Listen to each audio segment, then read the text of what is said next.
Ce soir, écoute. Un général respecté, silencieux, gravit chaque matin la plus haute colline du royaume, seul. Un jour, il y emmène son fils. Ce qu'il lui dit alors restera en lui, jusqu'à ce qu'il vive, à son tour, ce que son père n'avait pu expliquer. Reste avec moi jusqu'au bout de ce conte, pour découvrir ce que seuls les sommets savent révéler. Installe-toi confortablement. Respire lentement. L'histoire commence. Il est un royaume ancien, lové entre les bras souples d'une vallée fertile et les épaules paisibles d'une colline veillant sur les terres. Ce royaume brillait sans éclat tapageur, mais avec la lumière tranquille de ceux qui savent, depuis toujours, comment vivre en harmonie. Sur ces terres, l'art de protéger n'était pas un cri. Elle n'était ni conquête, ni domination. Elle était sagesse, une vigilance ancestrale, transmise dans les silences des anciens et les gestes calmes de ceux qui lisent les signes.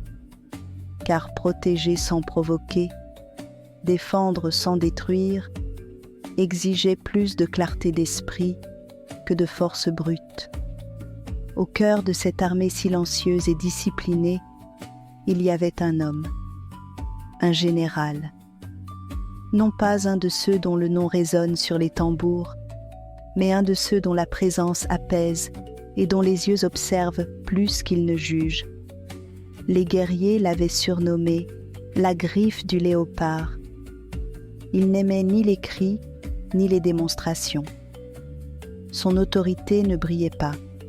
Elle pesait doucement, comme une main posée sur une épaule. Certains matins, où le vent soufflait du sud, il quittait le campement sans bruit, empruntait le sentier de poussière rouge qui serpentait entre les herbes hautes et gravissait seul la plus haute colline du royaume.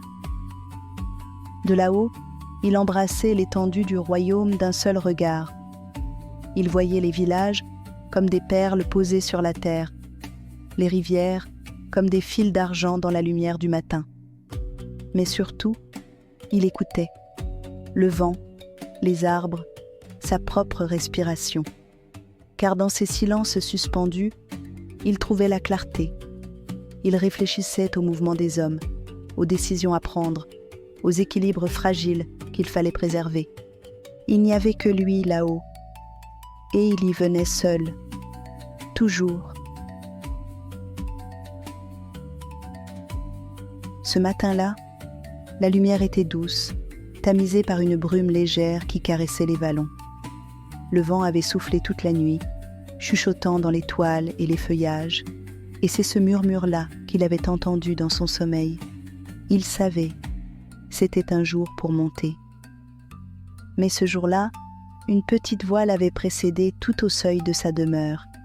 « Baba, puis-je venir avec toi ?» Il y eut un silence, long. Le général regarda son fils, un garçon élancé, au regard clair et attentif, ni trop jeune, ni tout à fait prêt, mais ouvert. Alors il hocha doucement la tête. « Viens alors !» Et marche en silence. Le garçon suivit, le cœur battant d'un mélange d'honneur et de mystère. Il marcha dans les pas de son père, là où l'herbe pliait. Ils ne parlèrent pas. Les oiseaux, eux, s'en chargèrent tout au long du chemin.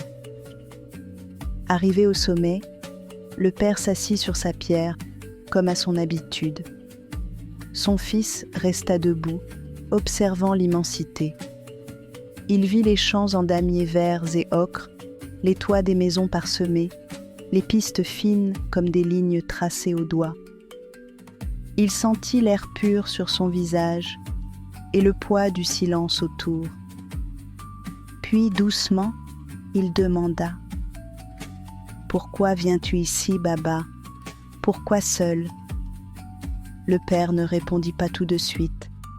Il laissa le vent parler un peu à sa place.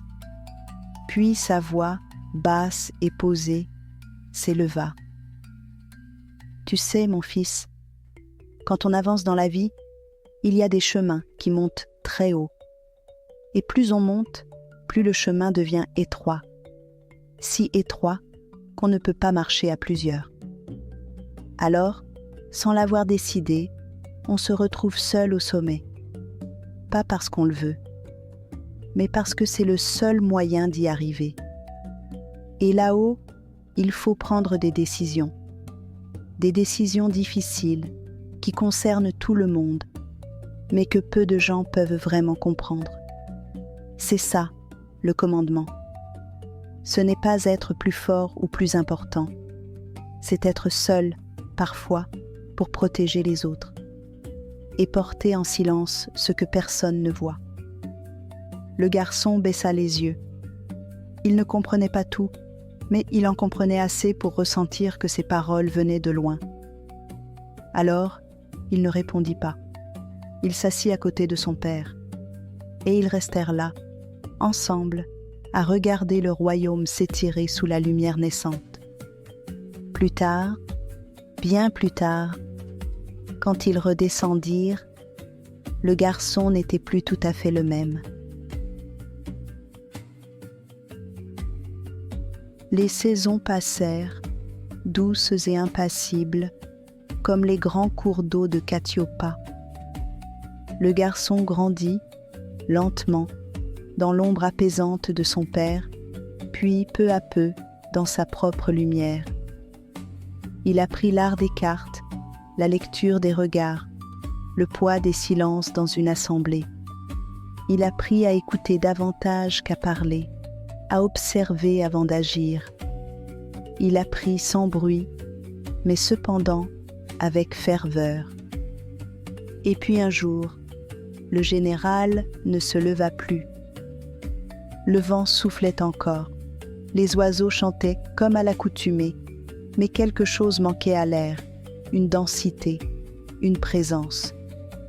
Le royaume l'enterra dans un silence respectueux, les tambours muets, les lances inclinées vers la terre.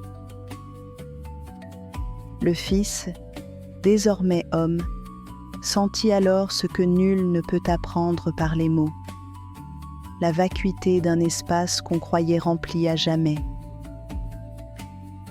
Le temps passa encore, les responsabilités vinrent à lui comme une continuité. L'armée l'accepta comme on accueille l'évidence. Il devint à son tour un de ceux qui lisent les signes, puis général. Son chemin était tracé. Et chaque jour, il prenait les décisions qu'on ne voit pas, celles que l'on juge sans comprendre, celles que l'on porte seul. Un matin, après une nuit de veille et de doute, il sentit l'appel du vent du sud. Il quitta sa maison sans dire un mot. Il marcha sur le sentier ancien, celui que ses pieds n'avaient plus foulé depuis l'enfance. Les herbes s'étaient faites plus hautes, la pierre plus lisse, le ciel plus vaste. Mais tout était là, inchangé. Il gravit la colline. Arrivé au sommet, il s'arrêta, le souffle court, non de fatigue, mais d'émotion. La pierre l'attendait. Il s'assit, comme son père avant lui. Il laissa ses yeux courir sur le royaume. Les champs, les rivières, les villages, tout semblait semblable. Mais en lui, tout avait changé. Et alors, il comprit. Pas comme on comprend une leçon, mais comme on reconnaît une sensation déjà vécue, enfouie dans le corps. Il sentit le poids exact de ce que son père n'avait jamais mis en mots, la solitude des décisions, le vertige de l'incertitude, le besoin d'un lieu où l'on peut, sans masque, respirer. Les paroles de son père, dites tant d'années plus tôt, lui revinrent, mais cette fois, elles ne sonnaient plus comme une énigme. Elles résonnaient comme une vérité que seuls les sommets révèlent. Il resta là longtemps, à écouter, le vent, le silence, lui-même. Et dans ce moment suspendu, il sentit, sans mots, que son père était là, comme une présence dans l'air, dans la lumière, dans la paix du sommet. L'homme resta assis longtemps, le regard perdu dans les plaines du royaume dont il avait la garde. Cependant, ce n'était plus le regard d'un fils.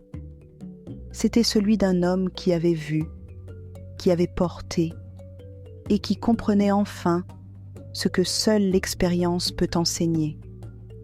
Il repensa à ses nuits sans sommeil, à ses décisions prises seul, en écoutant battre son cœur dans le tumulte du monde. Il se souvint des critiques, des doutes, des silences pesants autour de lui lorsqu'il avait choisi une voie que nul ne comprenait encore. Il comprit que ce poids-là, son père l'avait porté avant lui, et qu'il ne l'avait jamais dit, car certains savoirs ne peuvent pas être expliqués. Ils doivent être vécus. C'est là, au sommet de cette colline, que les mots de son père prirent racine. Plus comme une évidence qu'un souvenir. Il n'était pas venu ici pour le comprendre. C'est la vie elle-même qui l'y avait conduit, comme elle l'avait conduit à porter, à décider, à douter, à veiller. Et maintenant, il savait pourquoi son père venait seul. Il se leva, le corps encore chargé de cette vérité, et se retourna une dernière fois vers la pierre. Ce n'était plus seulement un lieu, c'était un espace entre ceux qui cherchent à comprendre et ceux qui savent par le cœur. Quand il redescendit, son pas était plus calme, non pas parce qu'il avait trouvé toutes les réponses, mais parce qu'il n'en cherchait plus. Et peut-être un jour, un jeune garçon, curieux, l'accompagnera sur cette colline, et il lui dira, comme on plante une graine, un jour, toi aussi, tu comprendras. Puis il se taira et laissera la vie faire le reste. Si cette histoire t'a touché, si elle a éveillé en toi un souvenir ou une vérité, je t'invite à t'abonner à la chaîne pour recevoir d'autres contes inspirés de la sagesse des terres de Katiopa. Laisse un souffle dans les commentaires ou un mot si le cœur t'en dit. Ainsi, ensemble, nous continuerons de faire pousser cette forêt d'histoire sous les pas de douce Afrique.